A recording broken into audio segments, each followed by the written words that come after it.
What you have to do is play with kind of an attitude that's just going to say, yeah, I'm not going to always be the best, but at the end of the day, I'm going to give it everything I've got, and I'm going to keep shooting. I'm going to keep doing what I'm supposed to do. Welcome to the Step Up Podcast, where our goal is to help you step up as a man in every area of your life. I'm your host, Dave Kinney, and I'm joined by my pastor, Pastor Chris Kouba. What's your biggest sports? You think back, every sport you've played, every team you've been on, all ages. What's your biggest sports failure you've ever had? Ooh, well, I mean, I know there's been so few. Eighth grade, we were playing against LaPorte.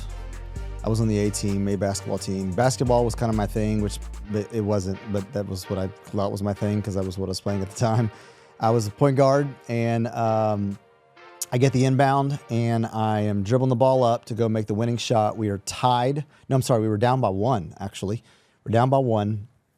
And so I'm driving down with the goal of either making or setting somebody up for the winning shot, and I get fouled. I get put on the line with seconds left.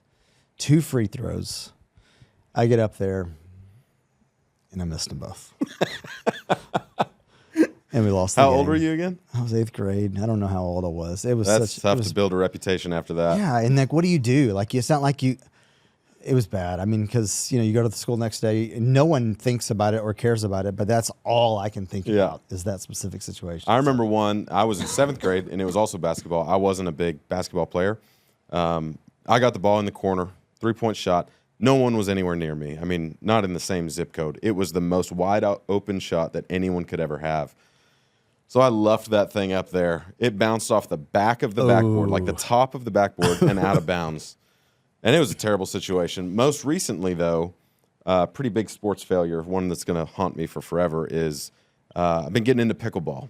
Oh, okay. And me and another guy on staff here, JT, we're dynamic.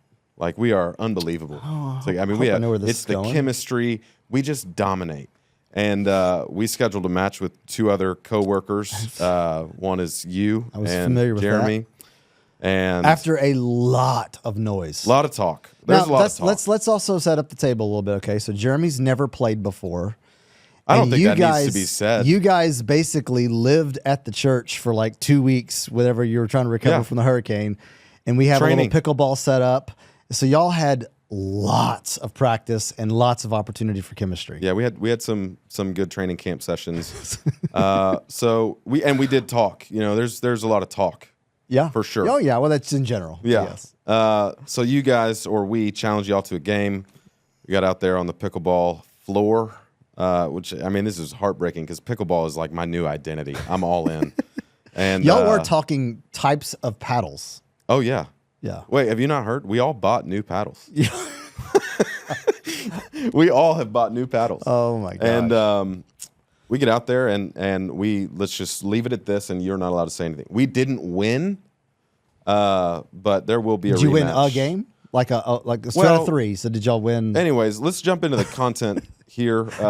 Failure. Failure, yes. PC, you do a great job of talking about this topic, and you've got some really good content for us. Let me set it up for you, though, because this is what got me thinking about it. So my 7th grade son is a pretty good athlete, and he is playing football for the very first time. And his older brother played football and all that kind of stuff, and he's, of course, watched football, and football's just super fun. And he is just talking on and on about how he's going to be a baller in football, right? And in my mind, I know everybody talks a big game until what? So you get those pads on and you get hit. For the very first time, when you get popped, that is the moment when you decide, am I going to be a football player or not? I remember the first time. Do you remember the first time you got hit? Yes, absolutely I do. It haunts me. Because it looks cool, it feels cool, and you have the gladiator nature of like, okay, we're going to hit each other. But when you get a big old dude, all right, Josh was the guy's name I remember did it. And he was a lot bigger than me, and he pancaked. It was, I remember thinking this, do I ever want to get back up and do this ever again? Right. I just want to walk away? Do I just want to quit?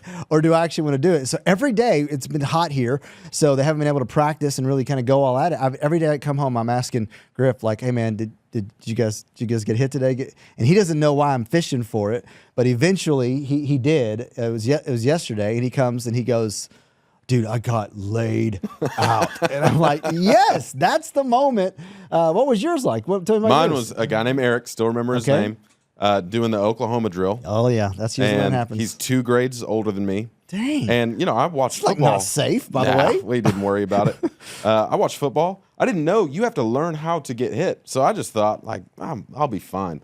So I start running, and Eric, just puts his head into my sternum, picks me up, and just smoked. There was like an indention in the ground whenever I got up, and it was brutal. In that moment, you're going to make a choice.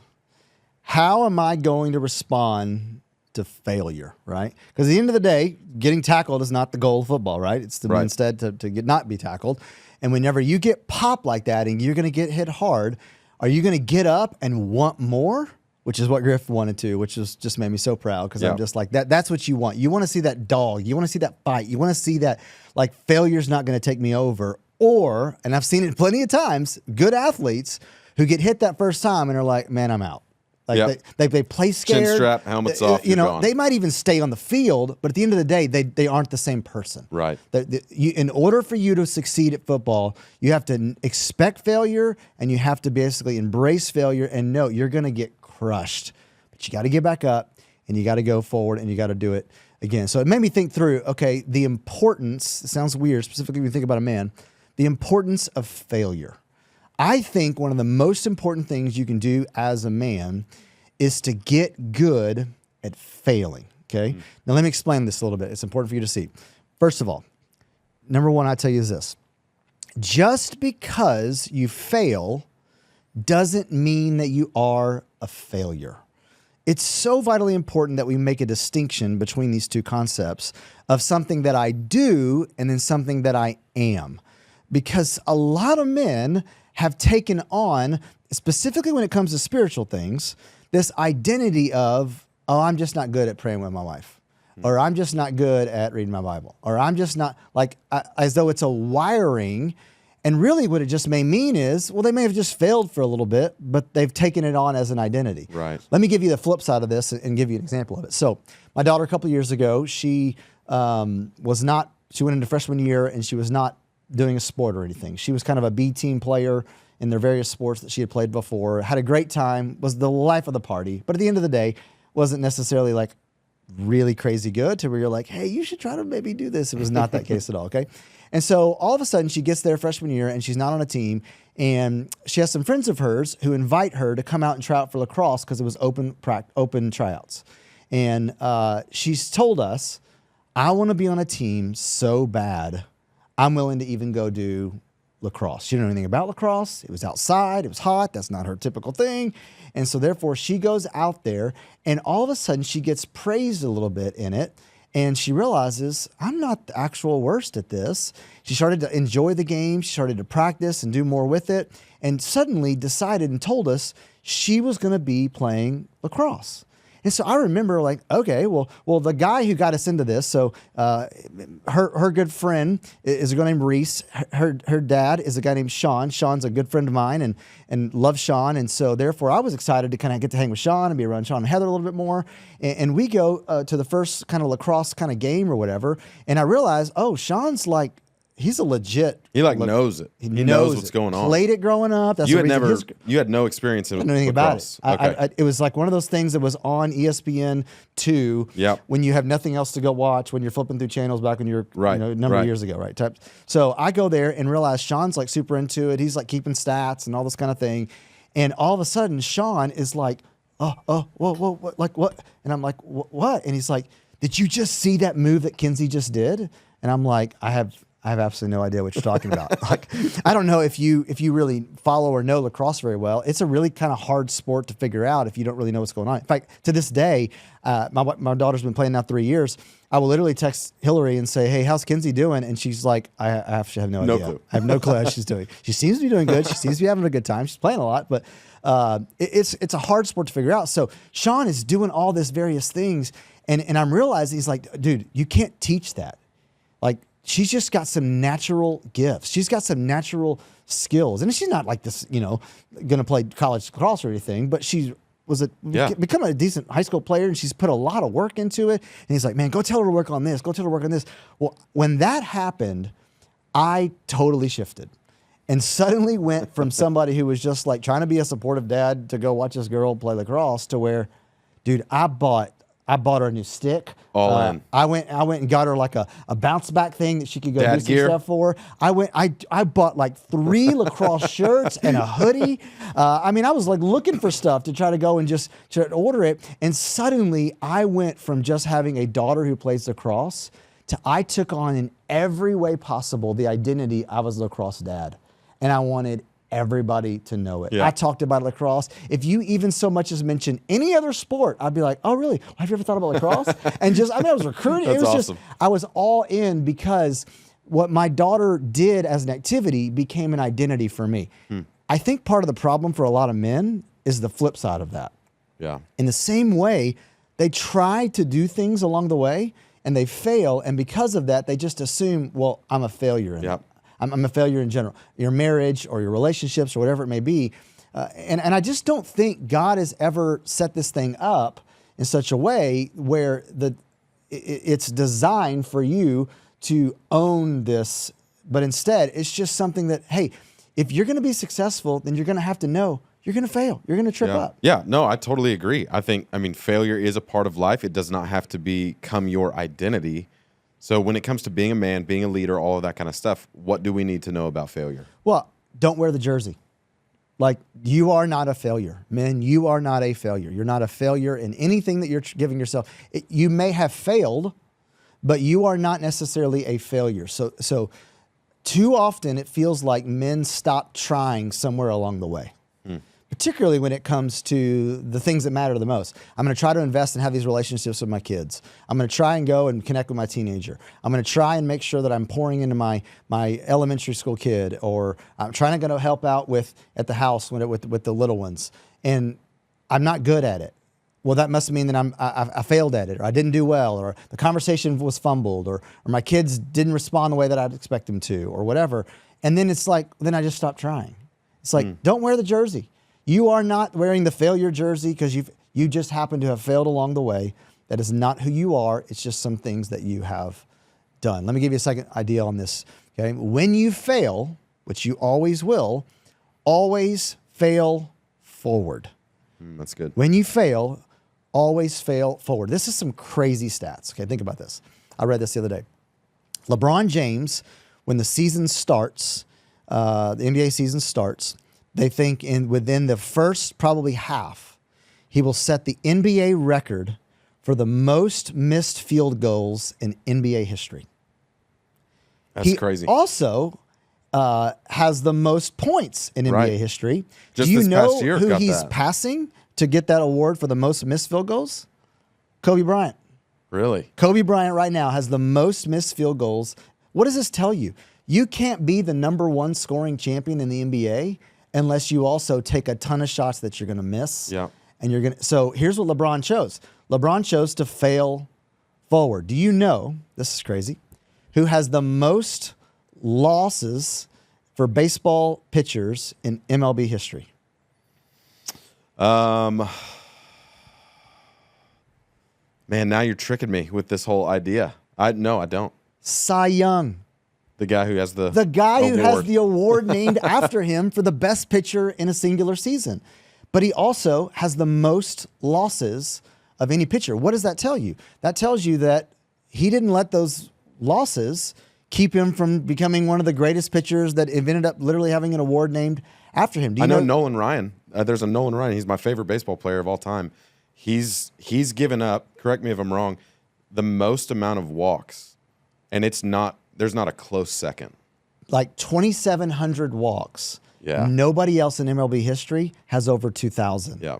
Do you also know, though, who is the strikeout king, who has the most strikeouts in MLB history?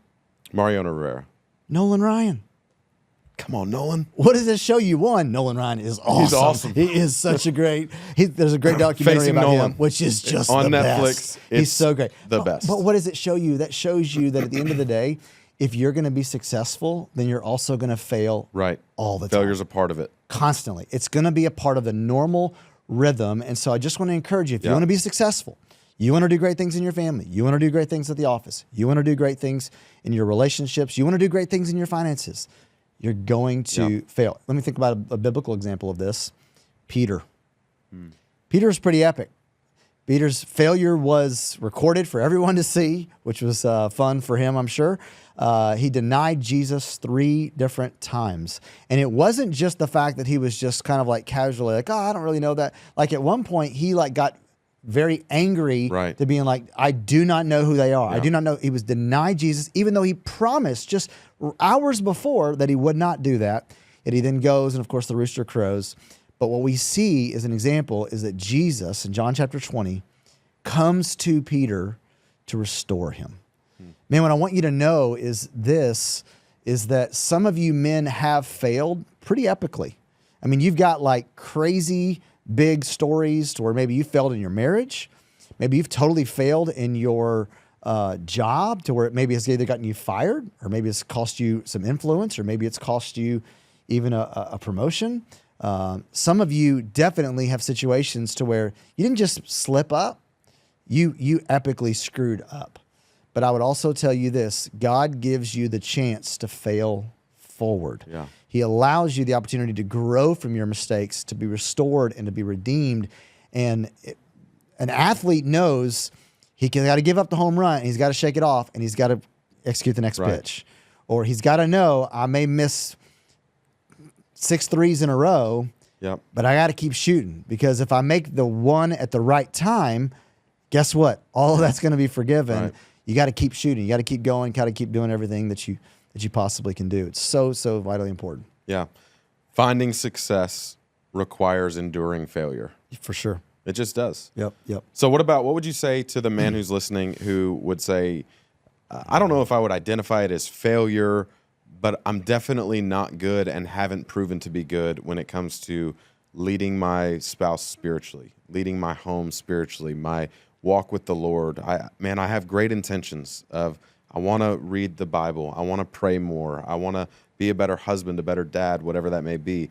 What would you tell them for their tomorrow morning? Yeah. Well, what is your next step? I mean, it's a phrase we use all the time here at the church, but also I think it's one that I would ask you. What is the one thing that you can do, the very next step that can move you closer to the goal that you ultimately want to do? If you miss a day, like you're trying to pray with your wife, if you miss a day, that's okay, but don't miss 2. Yeah. Right? I mean, right? So just, and here's what I would tell you.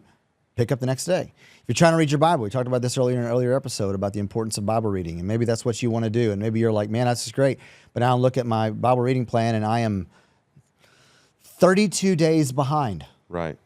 So wake up tomorrow and read the next day. Yeah. Or catch me up and go ahead and go catch up to the next one. Like the point is this, is that don't identify and become that. Instead, just pick it up and do it. Like it's better for you to do something than for you to allow discouragement to do nothing. James chapter 1 talks about this. It says that we consider it pure joy, my brothers, when you face trials of various kind, because the testing of your faith develops perseverance. Perseverance leads to endurance. Endurance leads to character. God does something in the midst of our failures that I think allows us to achieve the success. I think through my son's big in the NBA. It almost seems like every single team that wins a championship has to have a few years of they were expected to do good, missed in the playoffs, and they kind of have these like proving, testing times before they're able to kind of get over the hump. That's one of the things I love about the NBA playoffs, because the format is such. You're not going to have a one-hit wonder typically. Sure. You're going to have a proven, tested team. I think the same concept is true with what the Lord wants to do in our lives. Is that He wants to build into us. He wants to help us. And so if you're here today and you're thinking, man, I'm not great at that, and I've just not been able to really lead my family spiritually, I would say, well, what about church this week? Lead them to church. Go and be a part of church. No man who's a great spiritual leader started out the day before with all the answers and all the successes and all of that. Little steps that lead into a cascading thing to where those failing forward leads to where then there's great success. Yeah. Yep. Let me give you the last one. This is to quote the great Michael Scott, who quoted the great come on now. Wayne Gretzky. He quotes and says, "You miss 100% of the shots that you don't take." Wayne Gretzky, Michael Scott, right?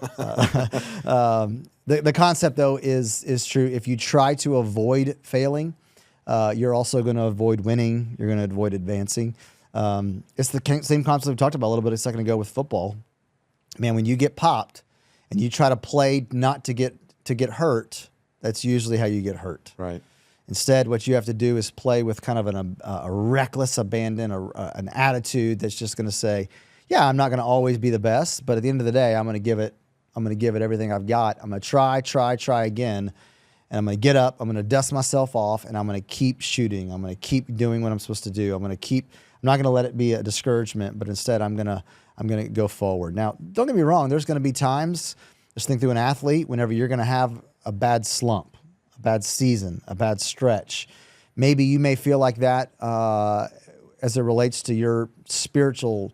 You're stepping up, and it's just getting zero response. You're trying to invest in your marriage, and it's not quite responding the way that you'd hope. Well, I would tell you, one, you're not just going to overnight flip a switch and it's going to just all of a sudden be different. Yeah. But it is mean, okay, well, keep going. Yep. Like keep going, keep shooting, keep trying, and keep praying, keep pursuing the Lord. And my experience has been you're going to see some pretty amazing things. Yeah, the compounding effect of failing forward is true progress. Yes. I mean, that really is it. For sure. So, okay, let me pivot us a little bit. Why does it become so eidetic? Why is it so easy for us to take on the identity of I'm a failure, therefore apathy wells up in me, and now I don't want to try? Well, I think because it's hard. Mm-hmm. At the end of the day, it is a hard thing to go and do what God has called you to do and to be who God has called you to be and for you to step up. There's a reason why we're doing a podcast trying to pour into men with the goal of trying to get them to do this, because if it was easy, everybody would do it. Right. But it's not easy. It's hard. Pursuing righteousness is hard. Pursuing holiness is hard.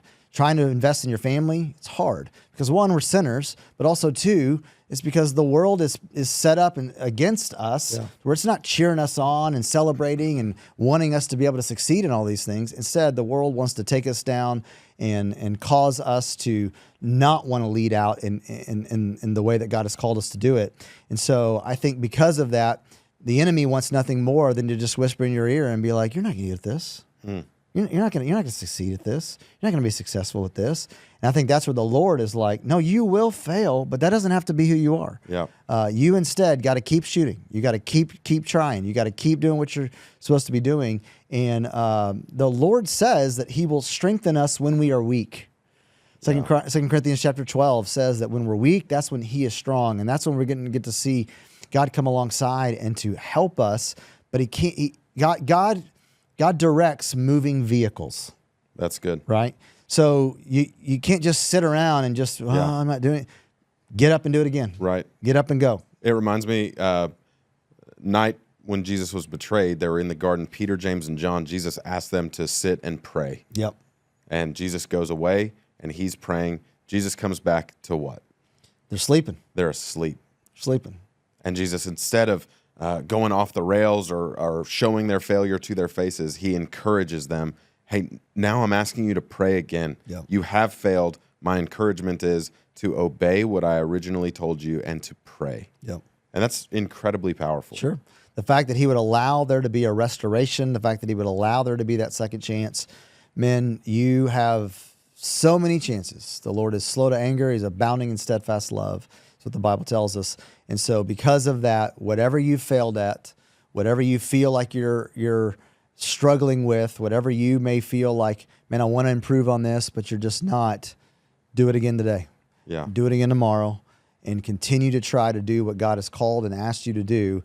As you step up, what you will begin to see is, you may not be clearly noticed it may not be super obvious, but those around you will, and then you will look up and see, oh, wow, I've made some progress. That's I have right. made some changes, and it will bless you, the ones that work for you, the ones that are around you. It will bless your family. It will literally change everyone, just simply because you decided to not allow failure to be final in your life. Here's what's crazy though. Think about this with failure.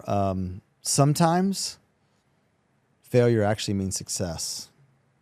I want you to think about the fact that when you stand for Christ, you're never guaranteed public adoration.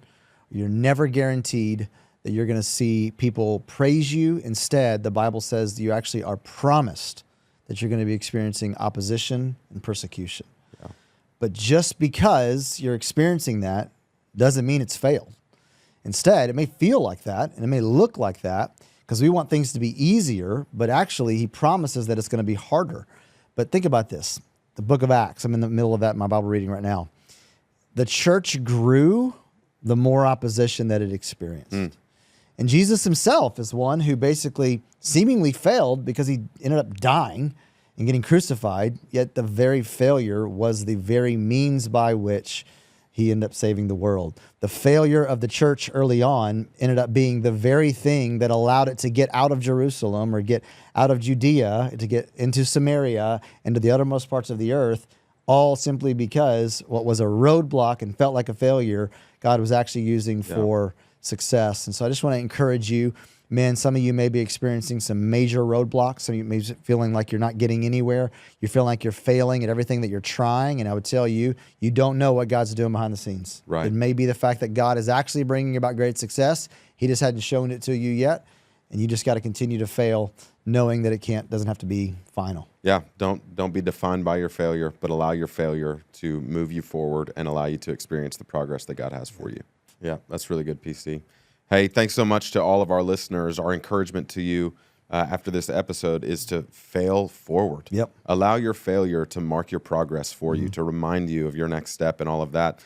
Thanks so much for listening to the Step Up Podcast. If you have a review, we would love to hear from you on that. You can write a review anywhere where you get your podcast from. You could reach out to us at chriskouba.com. We would love to hear from you. You can also reach out at unitedcity.church/stepup. Thanks so much.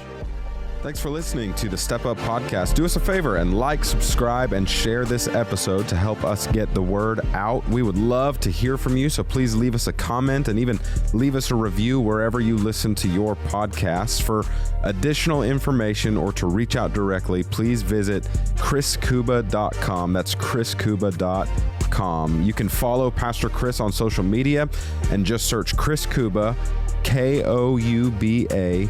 You can also follow United City Church on all socials at United City Church. That's UNTD City Church. Thanks so much.